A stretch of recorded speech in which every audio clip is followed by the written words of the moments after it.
সংবিধান সংস্কার কমিশনের সুপারিশগুলোর ক্ষেত্রে অনেক বিষয়ে নীতিগত ঐকমত্য হলেও অনেক বিষয়ে আরও আলোচনার প্রয়োজন আছে। যেসব বিষয়ে ঐকমত্য বা আংশিক ঐকমত্য হয়েছে তার মধ্যে আছে তত্ত্বাবধায়ক সরকার পুনঃপ্রতিষ্ঠার ব্যাপারে রাজনৈতিক দলগুলোর ভেতরে কোনো রকম দ্বিমত নেই। সংবিধানে রাষ্ট্রের মূলনীতি হিসেবে সাম্য, মানবিক মর্যাদা, সামাজিক সুবিচার, বহুত্ববাদ এবং গণতন্ত্র অন্তর্ভুক্ত করার প্রস্তাবে বহুত্ববাদ না রাখার ব্যাপারে অধিকাংশ দল মতামত দিয়েছেন। অন্য চারটি মূলনীতির ব্যাপারে এক ধরনের ঐকমত্য আছে, তবে অনেক দল এই চারটির বাইরেও অন্যান্য বিষয় যুক্ত করার কথা বলেছেন।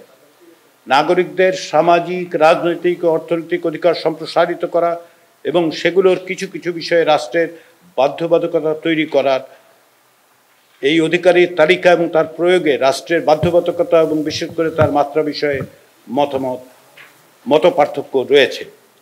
দ্বিকক্ষ বিশিষ্ট আইনসভা গঠনের ব্যাপারে অধিকাংশ দল নীতিগতভাবে একমত হয়েছে। কিছু দল অবশ্য এক কক্ষ বিশিষ্ট আইনসভা বহাল রাখার পক্ষে মত দিয়েছেন। যারা নিম্ন কক্ষে নারীদের জন্য 100 আসন সংরক্ষণের প্রশ্নে এক ধরনের ঐকমত্য রয়েছে দলগুলোর মধ্যে, তবে এর পদ্ধতি কি হবে তা নিয়ে মতভিন্নতা আছে। যারা সংসদের উভয় কক্ষের পক্ষে এবং যারা এক কক্ষ বিশিষ্ট আইনসভার পক্ষে, উভয়ই আইনসভার ব্যাপারে ডেপুটি স্পিকারের পদ বিরোধী দল থেকে দেওয়ার পক্ষে। উচ্চকক্ষ গঠনকে যেসব দল সমর্থন করেছে তারা 100 জন সদস্য নিয়ে উচ্চকক্ষ গঠনের ব্যাপারে একমত, তবে এই প্রতিনিধিদের কিভাবে নির্বাচন করা হবে, সংবিধান সংস্কার কমিশন কর্তৃক প্রাপ্ত ভোটের আনুপাতিক হারের সুপারিশে সংখ্যাগরিষ্ঠের সমর্থন থাকলেও এই বিষয়ে ঐকমত্যে পৌঁছানো যায়নি। সংবিধানের 48 ক অনুচ্ছেদ, যা কার্যত রাষ্ট্রপতির ক্ষমতা নির্ধারণ করে, তা সংশোধনের ব্যাপারে রাজনৈতিক দলগুলোর মধ্যে ঐকমত্য আছে, তবে প্রধানমন্ত্রী এবং রাষ্ট্রপতির মধ্যে ক্ষমতার ভারসাম্য কীভাবে হবে সেই প্রশ্নে ভিন্ন ভিন্ন মত আছে।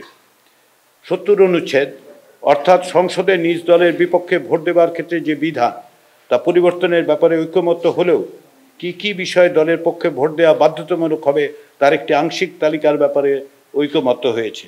অর্থ বিল, আস্থা ভোট, সংবিধান সংশোধন বিলের ব্যাপারে দলীয় অনুশাসনের বাধ্যবাধকতার ব্যাপারে অধিকাংশ দল একমত।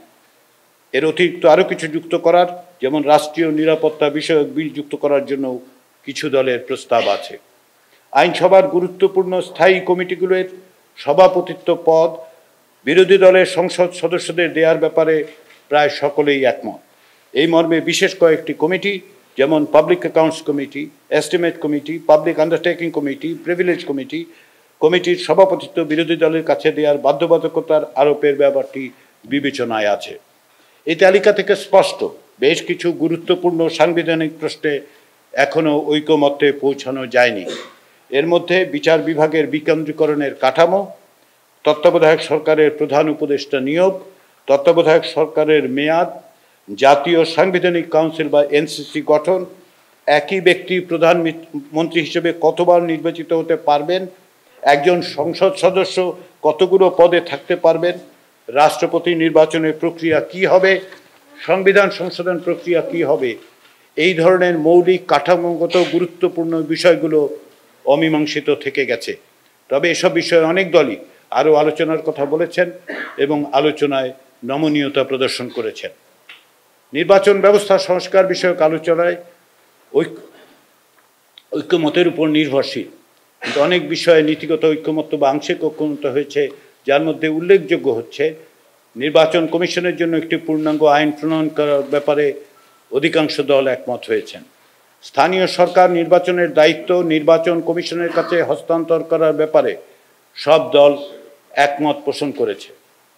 দলনিরপেক্ষ, সৎ, যোগ্য ও সুনামসম্পন্ন ব্যক্তির রাষ্ট্রপতি হিসেবে নির্বাচিত হওয়ার বিধান করার ব্যাপারে অধিকাংশ দল নীতিগতভাবে একমত হয়েছেন।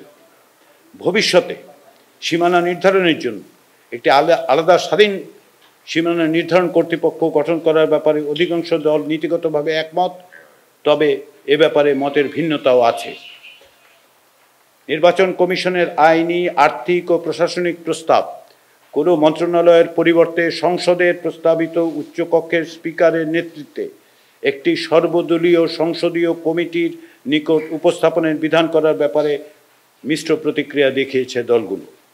সাংবিধানিক দায়িত্ব পালনে ব্যর্থ হলে কিংবা শপথ ভঙ্গ করলে কমিশনারদের মেয়াদ পরবর্তী সময়ে উত্থাপিত অভিযোগ প্রস্তাবিত সংসদীয় কমিটি তদন্ত করে সুপারিশসমূহ আইনানুগ ব্যবস্থা গ্রহণের জন্য রাষ্ট্রপতির কাছে প্রেরণের বিধান করার ব্যাপারে বেশিরভাগ দল নীতিগতভাবে একমত হয়েছে।